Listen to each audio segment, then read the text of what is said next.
Okay, according to my clock, we have just about 7 p.m.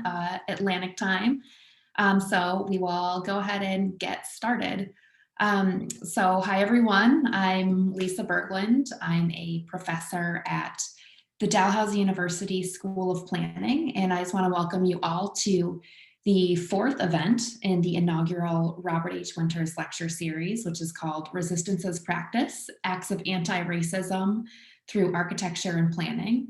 And the series is hosted by Dalhousie University's Faculty of Architecture and Planning's Equity, Diversity, and Inclusion Committee. And we're doing this in partnership with the Shift Connect conference. I do want to start by acknowledging that Dalhousie University is located in Mi'kma'ki, the ancestral and unceded territory of the Mi'kmaq, and that we are all treaty people.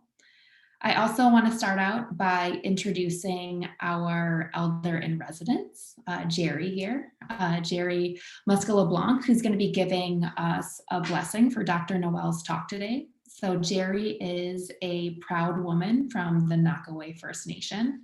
She's a mother, a grandmother, and a great-grandmother, and Jerry's traditional name is Red Eagle Woman, and she's a Bear Clan knowledge keeper and a pipe carrier. And Jerry received the Queen's Diamond Jubilee Medal for some of her work with social justice and also employment equity. And in December 2015, she took on the role of the coordinator of the Elders in Residence program at Dalhousie University. So today we just really appreciate her being here, and thanks so much for taking time to be here today to share your knowledge, Jerry.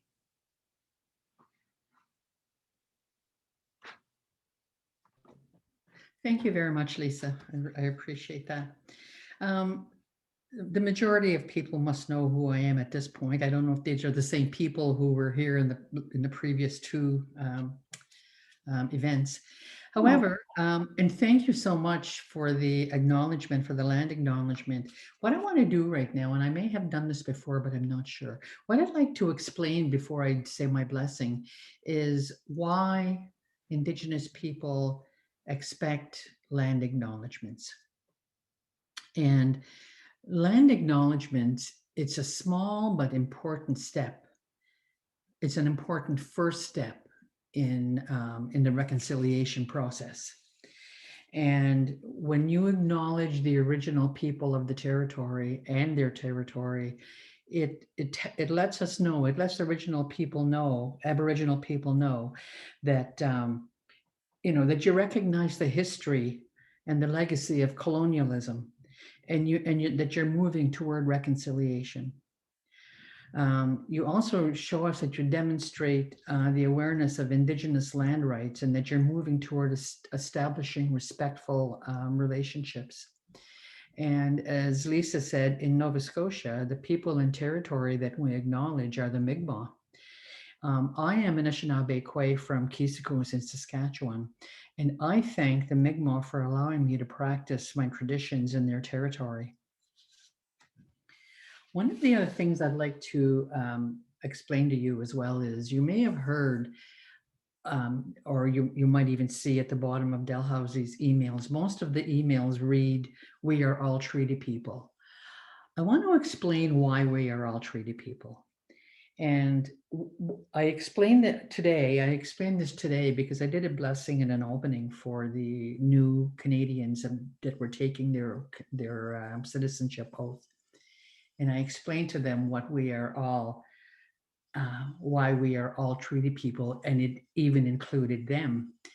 And, it was interesting to see their reactions. But the reason we are all treaty people is because even though you and I didn't sign the treaties, our ancestors did. Your ancestors, my ancestors signed the treaties. The treaties that were signed were based on peace and friendship. And the people that those treaties affect are still here. That's me and you. And, me and you and everyone else, whoever lives on Turtle Island. Those treaties affect us all. We're still under the effect of those treaties. If you're not aware of what treaties were signed where you live, because you have to understand that just because, well, the treaty that the Mi'kmaq people and the British signed are not the same treaties that anybody else across Canada signed. All the different nations across Canada signed their own treaties, and some treaties are numbered treaties and others are not. Most of the treaties do not relate to land or resources. They don't, or taking any of that. It's all sharing. And because when the colonists first arrived here, the indigenous people, the Mi'kmaq people, showed them and taught them how to survive here, and shared with them the land. So if you weren't aware of the treaties of the territory that you're at, it might inspire you to have like post-meeting conversations with traditional First Nations people. Putting yourself in a vulnerable spot and taking on the fear of criticism in order to learn something can be very, very powerful motivator to learn more, because you're going to want to learn it. What I want to do at this point is give you a blessing, because that's one of the other things that Indigenous people do when we gather, is we give blessings. When I give a blessing, when I pray to my Creator. That is my supreme being, is Creator. I ask you to listen to the words that I say, and as you pray with me, and as you're praying along, speak to whoever it is you pray to when you pray. I'm sure that even though our words are different, our feelings are all going to be the same. Now, when I start my prayer, I always speak my language, because I have to let Creator know who I am and why I'm here. So I'm going to, and I always use my feather as well. And the reason I use my feather is because Indigenous people highly respect an eagle. And this is an eagle feather. And the reason we respect the eagle is because the eagle is the only creature that flies as high as he can. And it's our belief that when we pray, the eagle takes our prayers all the way up to Creator. So this is why we use our eagle feathers when we pray. Great Spirit and good Creator of all things, Aninsigwa, and Disneykas Miskwiga Kwe, Makwa Dodem, Nagawe Kwe, Anishinaabe Kwe, Kisigos. Gizok Chimenitu, Great Spirit, we honor you with this prayer. We acknowledge your gifts of knowledge. We direct our attention to the life forces on Mother Earth. We give thanks for all we have, our food, our water, air, shelter, and so many beautiful beings who are our brothers and sisters. We give thanks for the gifts of two-spirit people and the teachings they share. We give thanks to the rivers and streams which supply us with water, and to all the herbs which furnish medicines to help us cure our illnesses and diseases. We give thanks to the moon and stars, which has given us their light when the sun is gone. We give thanks to the sun that has looked upon the earth with a beneficent eye. Creator, we give thanks to those who have given of themselves to ensure we continue to live the good life we lead. We give thanks for the many people in this gathering who are eager and willing to help those who are not treated with respect and courtesy. Gizok, we ask the actions that are taking the lives of innocent people be stopped. We ask that we all live according to the directions given to us at birth. Creator, we ask that your Spirit dwell within each one present and help them listen with open hearts and minds as they listen to the teachings that are shared. We pray that we can work together to find ways to support each other. Chimenitu, we pray for the good of our nations, our communities, our families, our leaders, our elders, and medicine people. We pray for those who give of themselves to protect the freedoms we enjoy. Great Spirit and good Creator, we ask these things in a good way so that the steps we take will become the path of peace for our future generations. All my relations. Tahoe. Thank you very much for listening to me. Thank you so much, Jerry. That was great. Thank you so much for sharing this knowledge. And I hope you'll be able to join us again this time. Okay. if you're able. Yeah, thank you so much. So this lecture series, our engagement with racism really comes at a critical time. So as we're seeing that Black Lives Matter protests have once again rallied around the call that Black lives, Indigenous lives, and other lives of color are not expendable, calling for reform to law enforcement, other public institutions. It's also a time where planners and architects have to reflect on our practices and how they've aided in the loss of life and loss of property for some of these same communities. So for us as designers, as architects and planners, this really means questioning how design spaces are really embedded with power structures that stratify our society, and also thinking about how practitioners are sometimes implicated in this.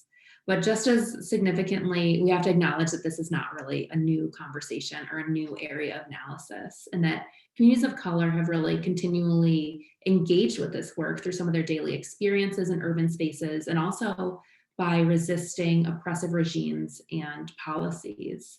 And these communities have developed their own planning and design practices in cities when they haven't been heard by the faces of power.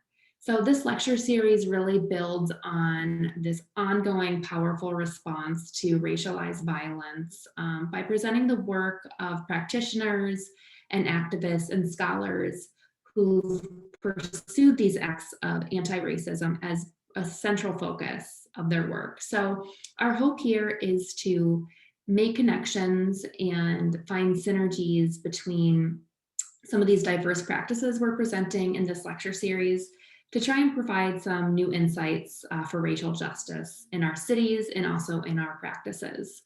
So I am going to, is EC here? I don't see him. Well, I'll go ahead and introduce our speaker then. So we are very lucky to be joined today by Dr. Vernelle Noel. So Vernelle is an architect, design scholar, is an artist, and is the director of the Situated Computation and Design Lab at the University of Florida. And in her work, she looks into traditional and automated making, thinking about human-computer interaction, interdisciplinary creativity, and how these items intersect with society. So her work is very much interdisciplinary. She has a training in architecture and design computation, science and technology. And so this interdisciplinary nature of her work is certainly a defining feature, and we're happy that she's here to talk about some of the social.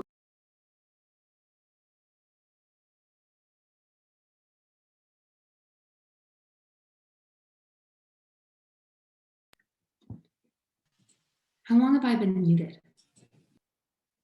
Just a second? Okay. So, well, I hope that, sorry about that. I'm not actually sure how that happened. So yeah, so we are lucky to be joined by Vernelle today, and I will turn it over to her. Okay, thank you so much, Lisa. And Jerry, I want to thank you so much for that blessing. Much appreciated. Okay, let me just start to share my slides. Is that okay with you?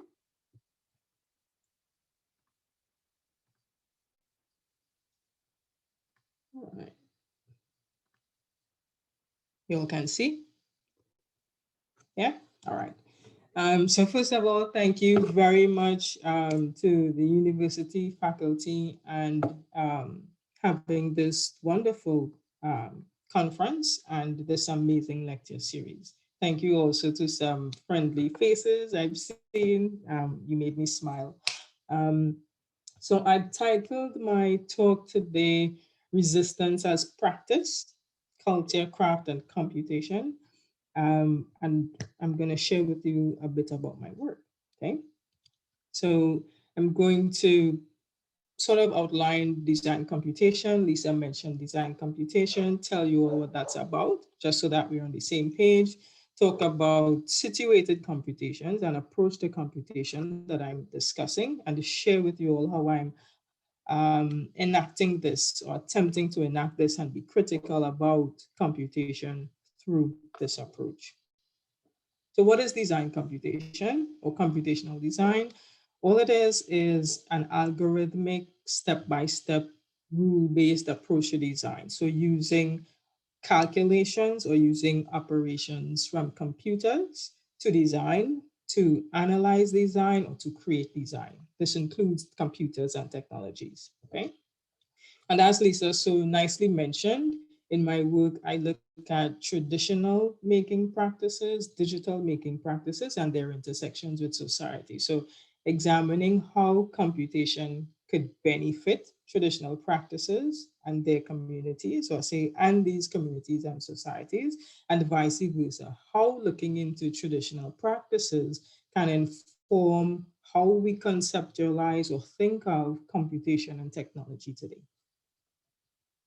So situated computations, I define situated computations as an approach to computational design that I mentioned before, designing with computers or calculations or algorithms, an approach or field that grounds the technologies, all of those methods that we use in the social world by acknowledging, as Jerry just did, the historical, cultural, and material context of our field, of how we design, and what we make. It responds to a setting social and technological infrastructure, and it asks that we refuse to remain ignorant of the social and political structures that shape us and that shape them. It currently consists of 8 principles. I'll go through or show you how I'm attempting to enact that, as I mentioned in my presentation today. Um, and so what I decide or place, the context in which I explore, study, investigate computation, design, technology, and society is the context of the Trinidad Carnival and cultures of making within Carnival.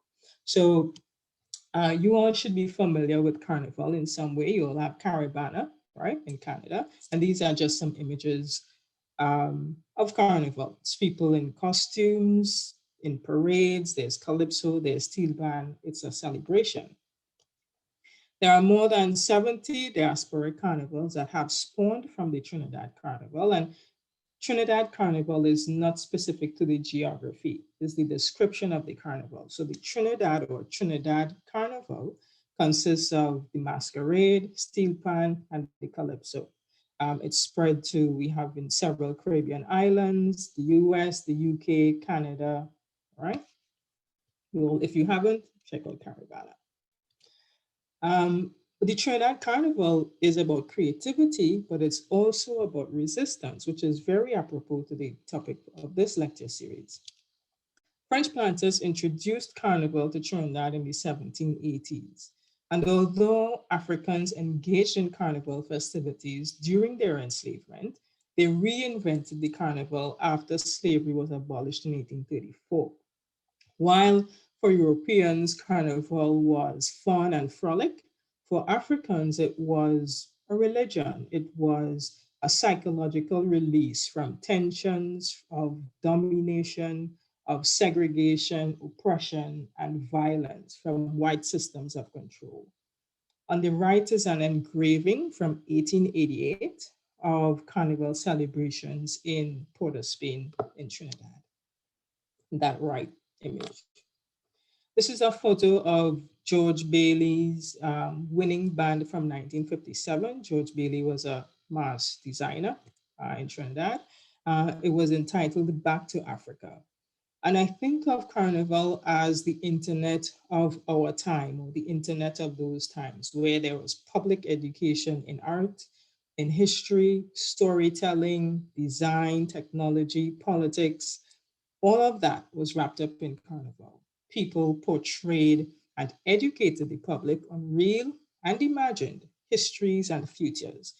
People showcased their creativity, their innovation, and their beauty using everyday materials. This is another image. This is a photo of a production by Peter Minshall from 1984. Here he explored the use of fiberglass rods and textiles. This is an active bending structure. I'll come back to this later on, okay? In addition to Carnival being about creativity and resistance, it's also about community.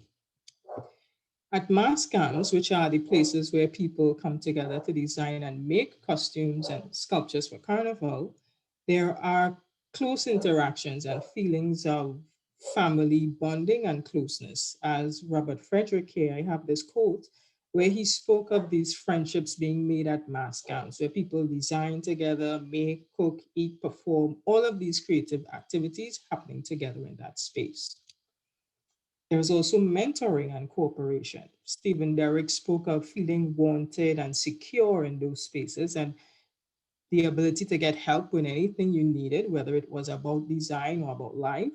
Lizelle Fraunfelder mentioned the mass camps being a space where you learn how to socialize, you become respectable, you learn how to be respectable to each other, to artists and the arts.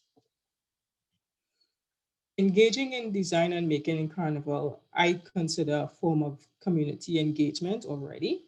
However, most, if not all, of the designers within this space who I met during my research, they all organized and initiated events in their communities. It could be Mother's Day events, Father's Day events, football competitions.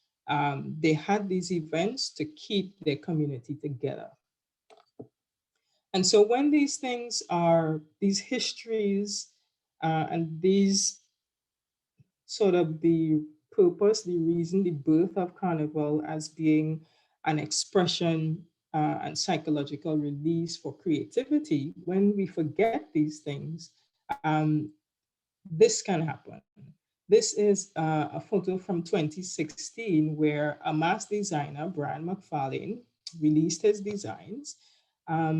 And there was public outcry about one particular section that's shown here on the left. He was accused of trivializing the trauma of slavery. He's a white man. And the name of the production was The Art of Living. And his work was seen by some as glamorizing a part of colonial history where racism and socioeconomic disparity were rampant, and that continues today. On the right is a meme that someone made highlighting their feelings about that production. It says, "The art of living like a slave, colonialism presents our first ever plantation fete, DJ whips, DJ beats, party do done till massa come home." So this highlights a feeling that existed that this was valorizing a slave narrative and a nostalgia for an era that abused and oppressed disenfranchised African people. Now on to wire bending. Wire bending is a craft that's embedded within the carnival. And it's used to make dancing sculptures and costuming, including dancing sculptures that you see on this slide here. Now, wire bending began in the 1930s, and in it, wire and other linear materials, fiberglass rods, etc., are sculpted to make these large sculptures that are then decorated and performed in the carnival. These, again, expressions of creativity, technical skill, innovation, and they comment on social and political issues happening locally and globally. In the 1930s, wire bending was described by scholars as one of the most highly developed carnival crafts. Historically, it has been a male-dominated practice. This is a photo from 1969 of a group of wire benders. And in my research, I found out that this practice was dying. It was disappearing. This is an image of Stephen Derrick performing the craft of wire bending. He has since passed away unexpectedly in 2016. And so in my research, right, the first part of that was, okay, what's the issues? Why is this happening? This craft is integral to design in Carnival. What's happening here? And so some of the issues that I found was that there was little to no documentation of wire bending knowledge, slow transmission of this knowledge and skills because there are no schools teaching it, there's no curriculum teaching wire bending, practitioners dying, and changing practices in Carnival, right? right? Changing design practices. And sometimes these crafts no longer being seen as economically viable. But this is important because histories and cultures of people are tied to these practices. This craft is embedded in historical, social, and political frames. So its disappearance signals the erasure of histories, cultures of celebration, resistance against oppression. Secondly, the knowledge is tied to dying practitioners, which means when they pass away, extending that knowledge is more difficult because they take that knowledge with them. So they take those histories and those knowledges with them when they pass on. And three studies have shown that there's a link between craftsmanship and one's social ties to a community. So strong craftsmanship skills, strong ties to a community, weak craftsmanship skills, weak ties to a community. So in my work, talking again through the lens of resistance, I'm attempting to resist the disappearance or the erasure of this knowledge, these practices, and these communities. I'm attempting to resist their omission or exclusion from design scholarship, and attempting to understand the effects of computation and automation alongside human welfare, as the scales are usually tilted toward those in power and usually impact society's least privileged. This is in order to undo damages that might have occurred or that are occurring, to improve the current and future technologies that we might develop, and to consider the small repairs that we might make and their larger social implications. So now on to wire bending. How might we use computation to resist the disappearance of this craft, this knowledge, these peoples? So this involved the development of the Bailey-Derrick grammar. I developed a computational tool to describe the processes, the knowledge in wire bending so that it can be used to not just document the practice, but also transmit these knowledges so that it can be passed on to others. This is on the left an image of Stephen Derrick, one of the expert wire benders I mentioned previously. On the right, my documenting of this craft using operations, steps, symbols, shapes, just documenting the practice, right? This is an example of my field notes. And so I developed the Bailey-Derrick grammar. A little bit of it is shown on the right, which is a series of drawings that describes the materials, the steps, and the techniques in wire bending, allowing analysis of wire bending, understanding of wire bending, and the transmission of wire bending knowledge for education and practice. And it also sheds light on the computational dimensions of the craft, opening it up for further expansion and inquiry. I named it after Albert Bailey and Stephen Derrick. These are the two experts that I studied in my work. Like I mentioned, Stephen Derrick unfortunately has passed away. So I developed this grammar. What might computation mean for pedagogy, for teaching, how we teach wire bending? And so I conducted 2 workshops in Trinidad and Tobago, 2 design workshops with students and teachers to test it. Because I could make this thing, but does it work? If it does, how does it work? What are its implications? Is it able to transmit knowledge? What else might it do? And so I conducted design workshops where I had students and teachers in groups, and they had to design and make wire bend artifacts. So I should say artifacts using wire bending knowledge and materials. And then they would make their artifacts, communicate to another team how they made it so that it could be replicated, but they would not see each other's artifacts. Then I would teach them the grammar, would practice it some, and they would do the exercise again so that we could see before learning and after to compare different experiences. So I taught them the theory, let's say before, of the grammar, how it works, why materials are connected the way they are, all of this information I got from the wire benders, right? Then, they would practice it, they would work in teams, then I would show them how to make certain bends, make certain twists, how to connect materials. Then I would show them how to use the grammar to document their steps for making their artifacts. And so before using the grammar on the left, there were issues of conflicting information and standards, poor craftsmanship, of course, because they were learning, missing information, and they expressed a lack of not being certain how to do things or what to do. However, after learning it, there was now an agreed standard for communication, craftsmanship improved, they were able to replicate artifacts and express a sense of confidence. Oh, I know what I could do with this now, right?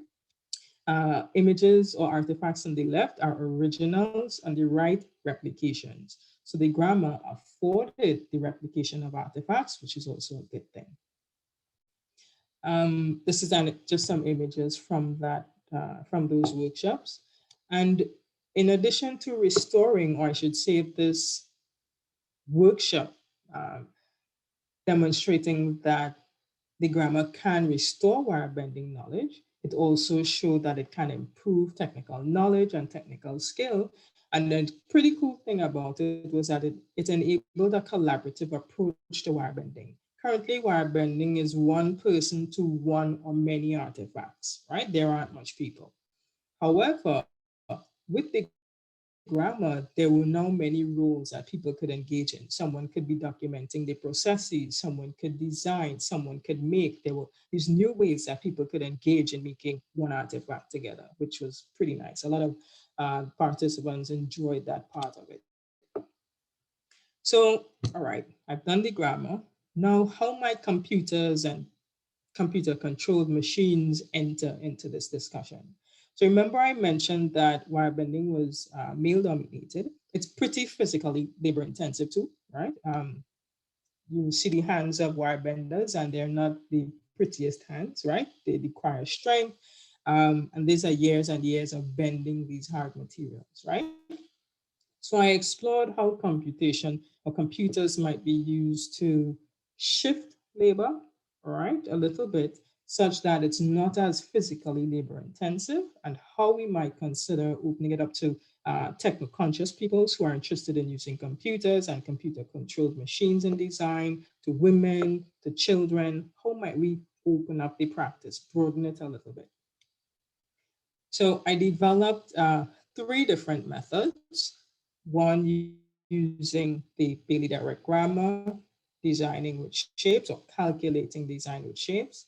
Another using a CNC wire bender. And the other I made speculative software for digital designing and fabricating so that we could test these things. Here are images of some of the artifacts. I should mention, I did this workshop or as a class at Georgia Tech. This was spring 2019. So I taught a class, I had 11 students, 8 females, 3 males. And this is important because remember I mentioned that wire bending is male dominated, right? I now had majority female students. And so I want you to look at the work that was coming out of the class. So this here using hand tools and the Bailey direct grammar. So designing by calculating with shapes. Here using a CNC wire bending machine. Again, the grammar and hand tools.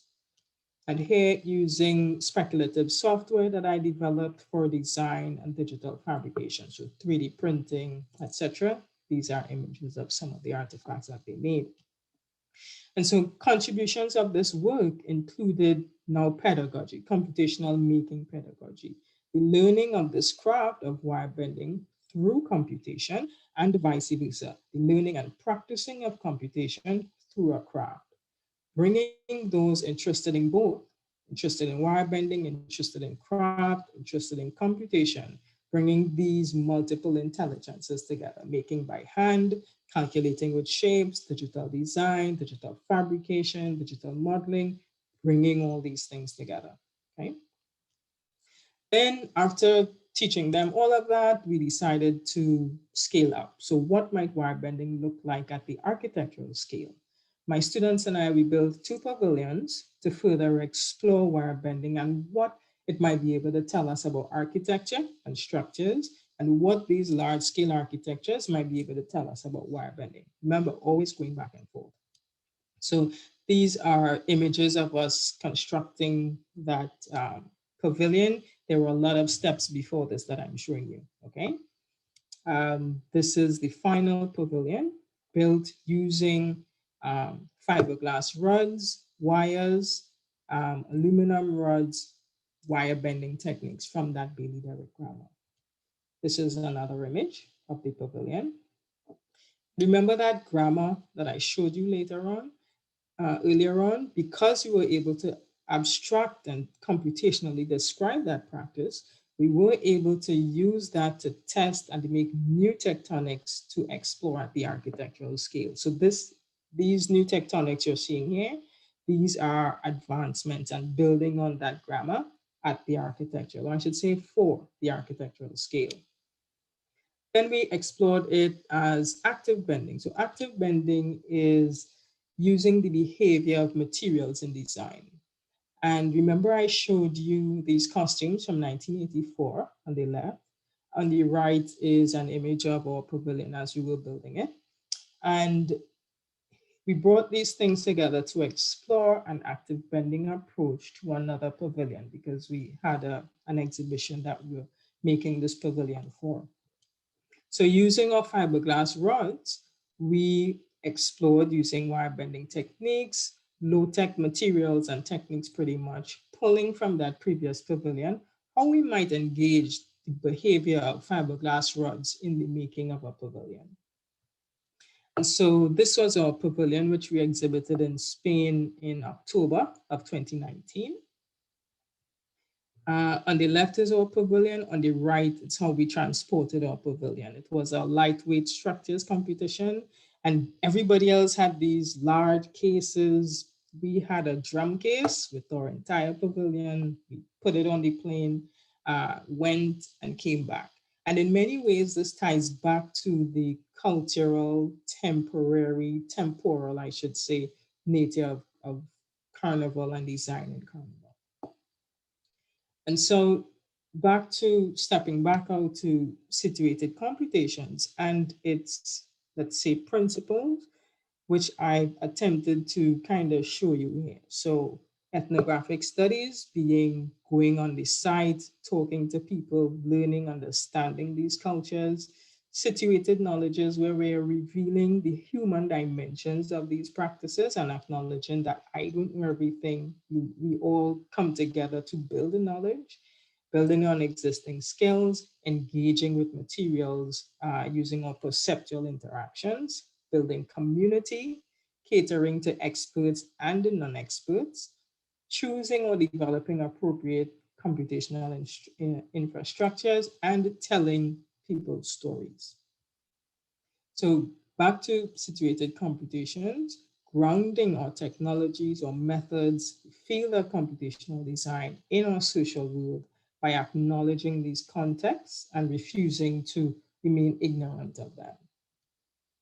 Some of the outcomes, let's say, of these approaches are the creation of spaces for participation by those missing, resisting the segregation and privileging of certain intelligences and skills, and amplifying the stories of marginalized groups. So in this project, for example, creating spaces for participation by those who are missing in craft and those who are missing in computation, bringing them together, resisting the privileging of whether it be computational thinking, making by hand, making by tactile experience. No, we're bringing all of that together, learning from each other, and amplifying the stories of these craft practitioners and these crafts by deploying them in design practice and design education, and the way we name things even, right? And so I think that's it. Thank you very much.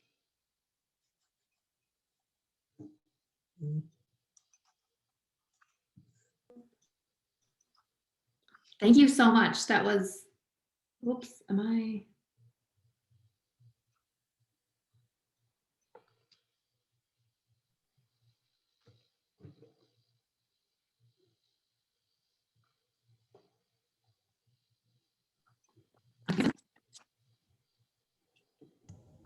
Uh-oh, sorry. Give me 1 second.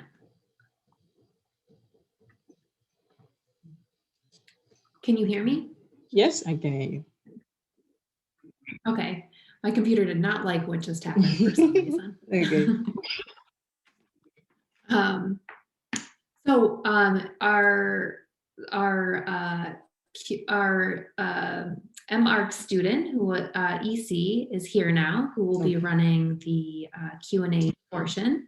So I guess we can get started with that. That was super interesting. I feel like I saw something I've absolutely never seen before. So I think that's really special. And yeah, really interesting perspectives there. Are there any questions yet? I guess I can start by Hi, asking a EC. question. Hi, sorry, I should have introduced you. No, it's all right. I apologize. It's unprecedented, promise. Okay. But the question I have for you is, so you spoke earlier on about the connection between some heritage to African cultures and also the Caribbean culture. I don't know if you want to call it Caribbean or West Indian. But did you, while finding the language or the instruction manual for this metal bending and craftsmanship, did you ever refer back to see if there were any references to African cultures in terms of basket weaving or like metal bending themselves? I'm just curious. Great question. I haven't had the opportunity to do any comparative material language studies in other, contexts of wire bending. I haven't been able to do that. That's all I can say. I've seen wire bending or artifacts from Mexico, from Uganda. I have to get there so I could see more of them. But friends of mine from Uganda have, and I've seen it, these immaculate, wonderful wire bending helicopters, motorcycles, these toys that children make that are genius. So that's all I can say for now. I haven't been able to see physically what's happening in other places, but I know there's wire bending happening in other places. Yeah. Okay, thank you. I just want to let everyone know, if you have a question, just send me a message or put your hand up with the reaction button, and hopefully I can see it. With that, I would say, does anyone else have a question if I fire off my own side questions?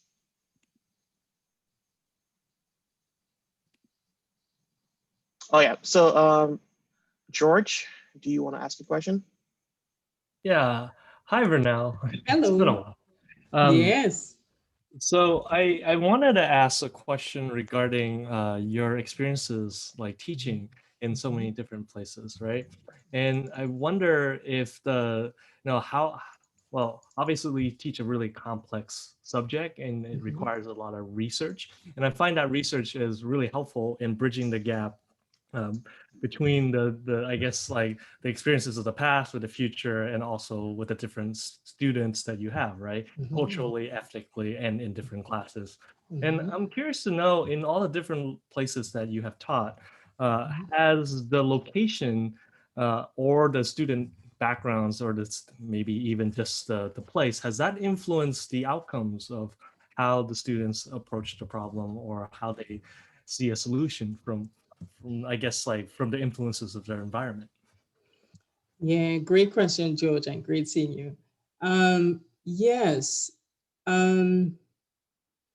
very much so, especially when it comes to how we teach computation and how we teach design. And it depends too on the resources that are available to students in these places, right? And so, for example, in Singapore, students are like they had access to robots, laser cutting machines, these very high tech machines, and their what I would say desire, ability, excitement to explore these tools as they were being pushed was an important part of computation, right? Again, it's the resources that's available to them. if I were to be teaching computational design in Trinidad, I would build on that culture of making by hand of Carnival and how we describe computation as beyond machines, right? Not every context has access to those equipments that require high budgets, maintenance, like there's an entire infrastructure that goes alongside that. And teaching at Georgia Tech, they again had access to, high tech machines, but the craft of wire bending was something new to them. So I find it interesting bringing what students know together with what they don't know, so that no one is privileged. I'm not better because I have high-tech tools. No, it's just another way of thinking, another way of engaging in this field of computational design that does not have to be highly technological, you know? Yeah. Thank Can you for I? the question. Oh, Oh, you want to ask more I questions? want to follow up. How has the documentation Mhm. of, I guess, the research and differ because of the environment as well? Tell me more. What do you mean by that? So, I see that, like if in Singapore you had all the right machines, sorry, you had all the high-tech machines, you probably had all the right softwares, but compared to maybe a different school, maybe there was a lack of resources in terms of software. And so maybe the way that you're documenting things and the way that you're preserving the knowledge, once again, obviously it's through the students, so you're passing them on. But in order for students to pass it all off on, I see that at the very end of your lecture, you're creating a documentation in terms of a book or like a resource that you can give and keep, right? So in That's these different places, are they different? That's a good question. Documentation has not developed in that way as yet. And I mean, so for example, by us scaling up to the architectural scale, the Bailey-Derrick grammar expanded, right? Mm. It remains at that drawing language so that that could be shared in it within any context. Um, Other ideas of developing these manuals that include digital like programming, scripts like you might develop for designing. I haven't been able to touch that as yet, but that too is another area for another context and how both can be able to learn computing visually by hand and using scripting or the software. Yeah. Thank you so much, and so good to see you again. Yeah, it's good to see you too. All right. All right, Jordan, do you want to ask your question? Yep, I'll go. I'll start by saying, being from Uganda, it's always refreshing to Hello. hear someone else mention it. Mhm. I just had a small comment. It's just I appreciated the ethnographic study, Mhm. sort of like a needs finding process, and I was just wondering how needs finding would work post COVID. That's a good question. Do you mean the ability to be in close spaces with people for ethnographic work? Is that what you mean? Yeah. Um, I think we will be even 6 feet away from someone is a good distance. I think there is a post-COVID, post-vaccine, things will, we might be able to be 3 feet apart eventually. But I didn't need to literally be rubbing up on my, let's say, informants, right? It was chatting with them, eating with them, observing them, because also I don't want to be in their way while they work, right? At some points, it was information gathering, and at other points, I would participate so I could understand what's happening. But ethnography must go on. I think, to not be able to engage in that is to do our work and knowledge sharing to do a disservice to what we do. We'll be all right. Yeah, and just follow up on that. It's how best would you carry out research without being too proby? I don't know. Or So, natural. right. So you kind of call that entree, right? So I am from Trinidad and Tobago, so my fellow country mates sharing with me, welcoming me into that space is different from if I wasn't. However, I was not a part of that carnival designing community. So someone had to introduce me to that community. So I was still a foreigner in many ways, right? So entree is important. It's relationship building, which is why these projects take time, because I'll chat with you. I might spend a few weeks with you 1 year, and next, few weeks, another year, we eat together, we share, I bring gifts for you. Like, there is relationship building and trust building that's happening in these things. It's not just extractive. No, I'm building a relationship with you. That's how it should be, I think. Thank you. You're welcome. Thank you, Jordan, for your question. Iana, do you want to ask a question? Oh, Ayana. I don't know if I pronounced it Hello. correctly. You actually said my name correctly. Yeah. Okay. So I actually have a lot of things on my mind, so I don't really know where to start. But I think my first question would be, was the goal originally to bridge the gap between wire bending and like that art form being lost over time, or yeah, like I just want to know what was the thought process, or was your inspiration? Was it to bridge the gap? Do you actively still participate in wire bending? Did you ever consider actually doing costume design, or was it just to bridge the gap?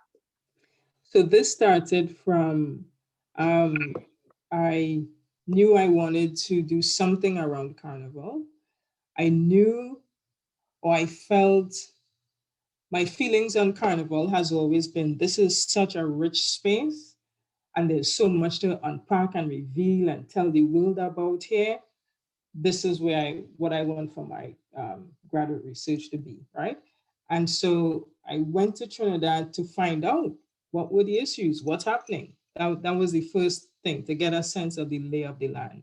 And in these interviews, meeting people, reading, a lot of reading, discovered this issue of this craft dying, because my sort of hypothesis was that this changing, let's say, changing look of costuming in carnival was because of design problems, right? So carnival has been looked at historically, politically, culturally, but not really through the lens of design. So I was going in with the glasses of a design researcher to find out what's wrong here, how might we address it? And so that's where it started. Found wire bending, okay, it's dying. Why is it dying? How might we fix it dying? Oh, there's no documentation. Then how do people pass this knowledge on? And everything came out from there, from one question after another. Thank you. Have you ever considered doing costume design yourself? And have you ever tried? And if you have, like, what were the challenges? And I'm also curious to know where the majority of costumes come from in Trinidad today, because I've Googled it and I couldn't. There's like you said, lack of documentation. It's like, when you Google it, they tell you a lot about like the obvious things, the feathers, the costumes, how many people travel. And there might be like one single sentence about costume design. It's like so hard to find information on it. So yeah, I would like to know a bit more about that. All right, so that was plenty questions you asked me. Let me see if I could remember. So try your best, I'm sorry. No, that's all right.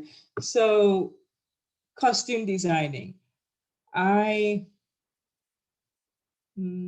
Because I'm entering through the lens of an architect, right? So I'm an architect. I'm not a costume designer, right? I think they will be trained and know things that I cannot know. So I have explored the larger dancing sculptures because they feel at the architectural scale to me. I've explored, so the last slide that I have, which, I'm not sharing my screen now, but I've explored digital fabrication ways that we might explore dancing sculptures, right?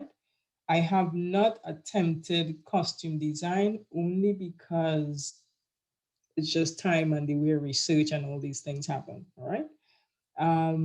What was your other question? Where costumes come from? I'm not sure, and I don't want to say the wrong thing, but one of the issues of our carnival was the importing of costumes and no longer these communities engaging in making together. So that was one of the things I wanted to address too, right? Carnival was a very communal making practice. And so my thinking was, if we are, what's the word? Exporting, no, that's not the word I'm looking for, whatever, but giving others that task of making to do, then we are losing out on these community building experiences of making together, right? Does that answer your questions, Lisa? It does answer my question to some extent, yes. Okay, we could talk. You could email me. Yeah, I'll let someone else go now. Okay. Thank you. You're welcome. Thank you for your question. James, do you want to ask a question? Yeah, thanks, EC, and thank you, Vernelle, so much for speaking. Really, just a great presentation. And I really appreciate the slide where you broke down the different dimensions, I would say, of situatedness. So I'm going to have to follow up with you about that because it's really helpful to see. I have two questions. One's more at the kind of general level, and then one's more specific about teaching. But the first question is just, I really appreciate the connection you make between repair and craft and the kind of scholarship that you draw on in doing that. I know it showed up there at the beginning. And then, I'm just for a kind of general, because at our school, there is a kind of real interest in making and handcraft as a kind of general approach or practice or way of entering into architecture. And we haven't really, at least in my experience, we haven't really talked a lot about this aspect of repair within it. And so I just wonder, would you mind just expanding on that a bit for us? Do you think there's more you could add to that from the? Sure. Okay, that'd be great. Sure, absolutely. So my startup looking at repair was through the lens of, I have so many people in my mind, forgive me. But speaking of restoration, remediation, and reconfiguration. Restoration being restoring knowledge, right? So kind of like what I did with wire bending and that grammar. Remediation meaning you're including new things that you're learning, probably new methods, and the reconfiguration being a radical way of looking at a practice, right? And this could happen to anything. It could happen in terms of our approach to architecture. And so repair, not just as repairing artifacts or things, but repairing, for example, here to Iana's question, repairing the potential loss of communities making together, that would be a social repair. A conceptual repair might be redefining wire bending, as I've done. It's no longer just rods that you're putting together, but it now includes community, it includes materials, it includes all these human aspects of it. So broadening repair beyond things and looking at it conceptually, historically, technologically, how we probably parse those things out in terms of restoration, remediation, and reconfiguration, and their potential effects. Great. Yeah. Thank you. Yeah. That's exactly. So, my follow-up question is, in terms of teaching, because this is something I'm actually looking at doing this summer in my teaching, is how do you intersect technological research and exploration with sort of ethnographic, research or exploration as well? Or is that something, is the ethnographic or social science project for you integrated with teaching, or is it something that's working at the research level, and it's not yet something working with the students? And just kind of curious, if you have done that, what are some techniques and methods that you use? You mean if I in my classes teach ethnography too? Yeah, more or Yeah, less. you know, I haven't done that as yet. Okay. If I think I would like to, if I would have sort of one course and a follow-up course so Yeah. that we could run the entire gamut of it. But yes, I haven't been able to teach the ethnographic part of it. But the ethnographic part for me is a research part, and I think a selfish part because it's enjoyable. And the most beautiful thing about ethnography is these people just want to tell their story. They just want to be heard, right?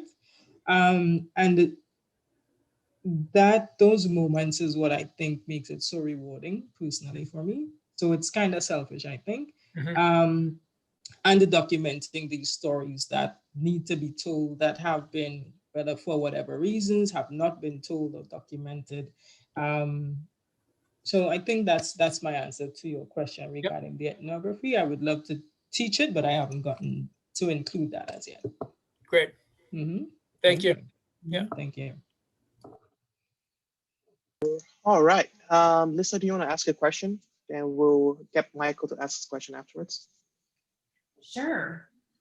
So I have a question about some of the kids you are working with in Trinidad. So you made these connections between, you know, strong craft skills equals strong community because of the ways that these types of practices are passed on. I just wonder, you know, in a really basic way, what did the students in Trinidad think about what you were trying to do? And I'm wondering if they, you know, I guess if they valued that kind of older craft, or just what was their perspective on what it was that you were trying to do? So it was, maybe it was a chicken and egg thing in that those who came were those who were interested, right? They enjoyed making, and some wanted to use wire bending for their what we call SBA, right? So for some, it was a moment to learn the craft. For teachers, it was also a moment to learn it because they teach art. But again, there's nothing explicit for them to be able to teach what this wire bending thing is, right? It was 2 days of fun. And the biggest part of it, the biggest takeaway was that they were making together. That was exciting, I think. And that they could participate in different ways. If someone wasn't bending, another one could be the one analyzing and documenting how things were done. And for the teachers, one teacher described it as a meta way of understanding the practice. So they were able to understand how the grammar was beyond the artifact, but a way of stepping back and figuring out how we make something, asking ourselves about the methods and sharing that information. So it was good. It was good. I hope to do some more. Really interesting. I found your whole process to be completely fascinated. So thank you so much. Thank you. All right. Thank you very much for your question, Lisa. Michael, do you want to ask a question? Michael. Excuse me. Hi, Dr. Noel. Hello, Michael. Hello. Good. Thank you. 2 comments and a question, I think. Love your research as always. And as an architect, I appreciate your perspective into masquerade and carnival, being Trinidadian as well, and also being in Trinidad right now and teaching in Canada. But in regards to the, I think it was Ayan, I forget who spoke about the— Iana?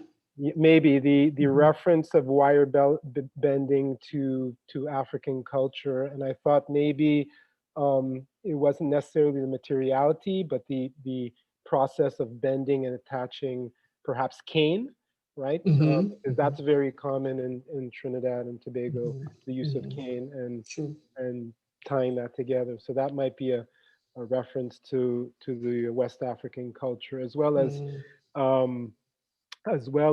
the West African masquerade history, which is much longer than the French masquerade. So there's a lot to unpack there. In regards to McFarlane's nègre jardin, which is Mhm. garden slave or field slave. I didn't see it so much as an issue, although I did used to work for him, because the garden slave was a character, right? Mhm. That white people performed as well as blacks, right? They were always mocking each other. Mhm. So because McFarlane didn't know how to negotiate that historical knowledge, that's why he got so much flack, Mhm. right? Mhm. And that says a lot about the history of this process of design, which is again not documented, and other than you and very few people who are educated in design do not look at it, from that perspective. So Mhm. there's Mhm. so much to understand and look into because it's a local innovative space, right? Mhm. And based on your image, the Milton image, the one, I don't know if everybody remembers that, the the image of the characters dancing from the Mhm. 19th century, the woodblock. Mhm. Mhm. That's more than 100 years old, right? And we know that that innovative space has existed since then, right? And we just have no documentation Yeah. of all that creation and Mhm. creativity. To Ayana's comment on design, the festival is democratic. Everybody participates. Everybody's a designer, right? So anybody could come and design. There's no real schooling to that end, that you can learn somewhere to do that. Unfortunately, because we've had this history of designing for hundreds of years, and Mhm. it's still a very simple, undocumented process, for Yeah. lack of a better statement. But again, thank you for looking into this, and there are very few other architects. You, myself, maybe Akindele Hickling, Mhm. and John Humphrey from 40 years ago, Okay. who spoke to Minchell in assisting his design.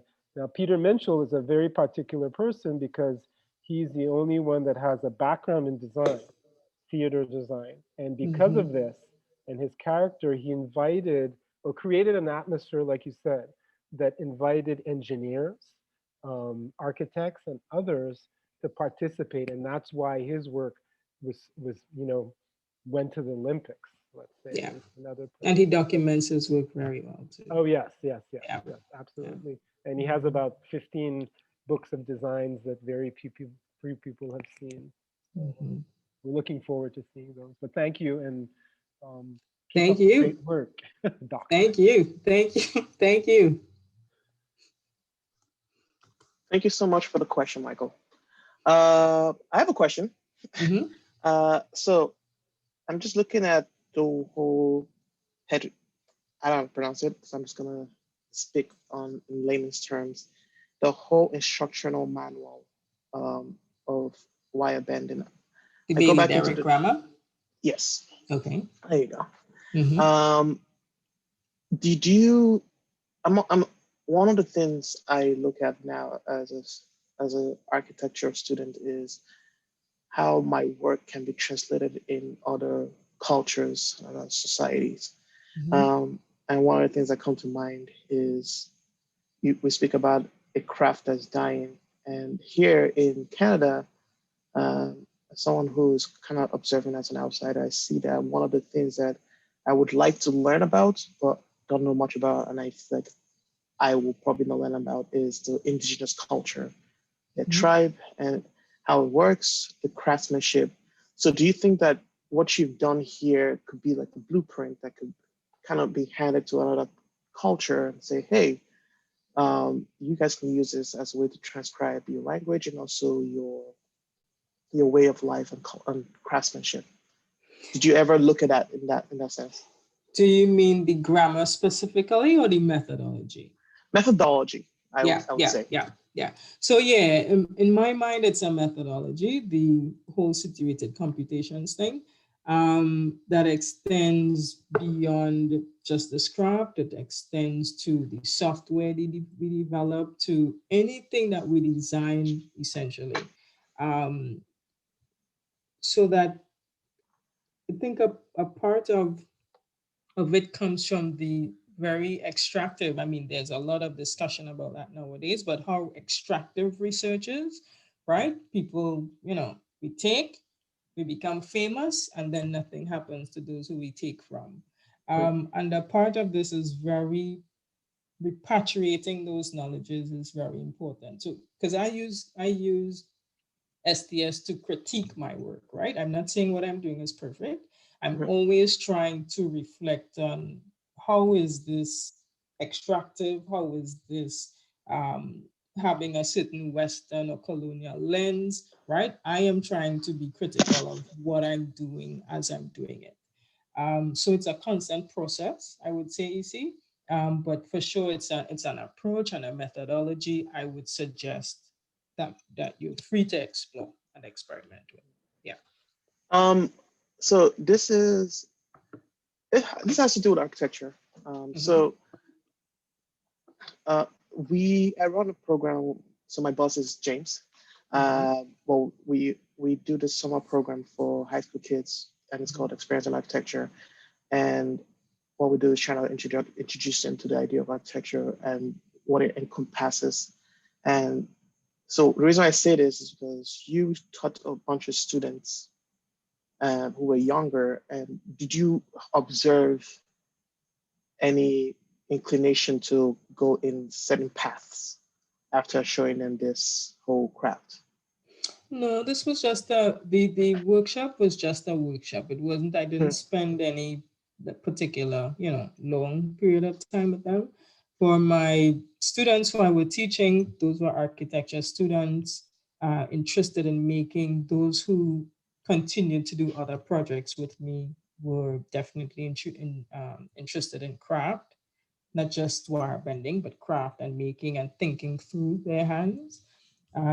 So I wouldn't say, not as yet have I found any inclinations arising out of this, but those who, especially if I think sometimes it depends on education, sometimes as architects or architecture students, depending on your school, I feel sometimes that it's become so distant. It's all about a screen, it's all about a machine, and we don't get to touch and play and poke and bend materials anymore. And so that keeping materials alive is a real part of architecture for me, or learning design. Learning, I think, engagement, not just with people, but with materials. Okay, thank you. Does anyone else have a question? I have other questions, but I think I'll be more comfortable emailing you because I want to give more space to other people. Feel free to email me anytime. Iana, do you want to ask a question? And also tell us how do you pronounce your name, please? It's definitely Iana. Yeah, okay. And you are actually one of the very few people who have gotten it correctly the first time. So kudos to you. I mean, yeah. I just want to know what design software do you use in terms of when you're doing the wire bending? Because you said you use software for parts of the process. And I just want to know what part of using that software is algorithmic. That's the Sure. So the software part, let's say the software I use for design, for education, and again, it depends on the school, is Rhino, right? The software that I developed for those experiments that I showed you, which I kind of showed you, they were built, like I wrote a program using Python, so that's programming. And because Rhino has a Python plugin, you could program and see the results in Rhino. So part of it is using Rhino software for design and modeling, and another part is programming to experiment with how software might help in design in this process.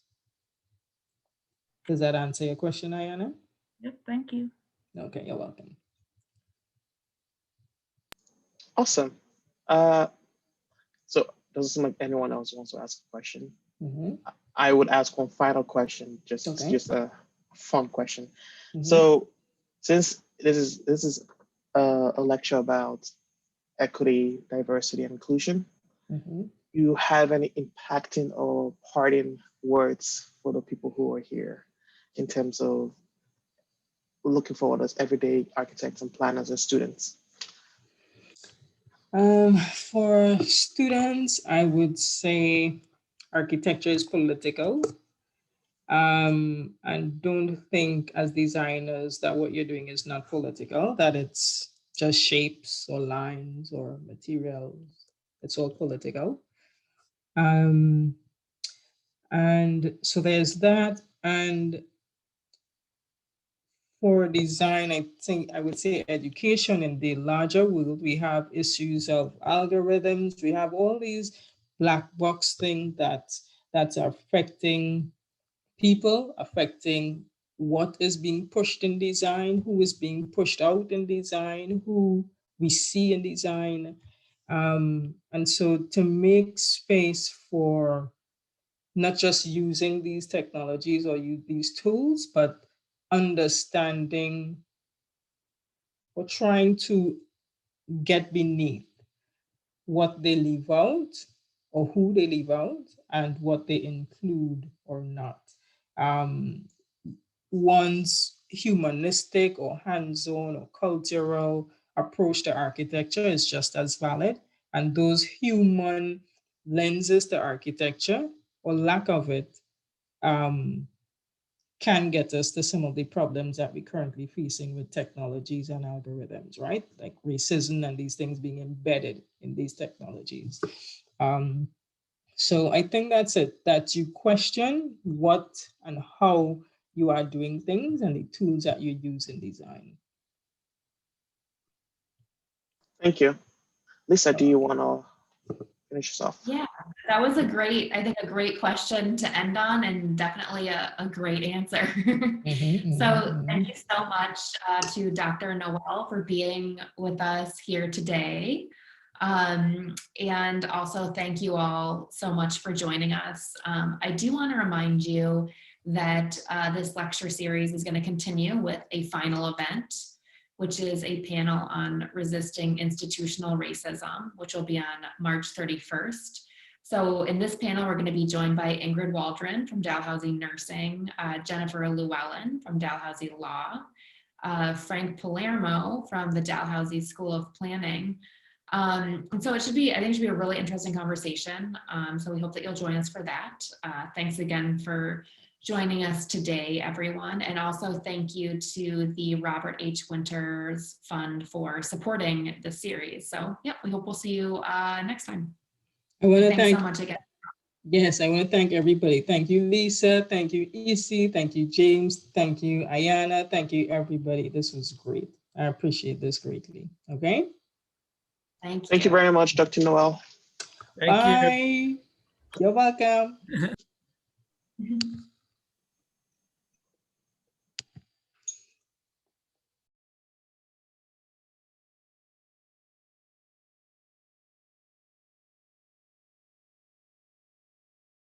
Sorry again, Lisa.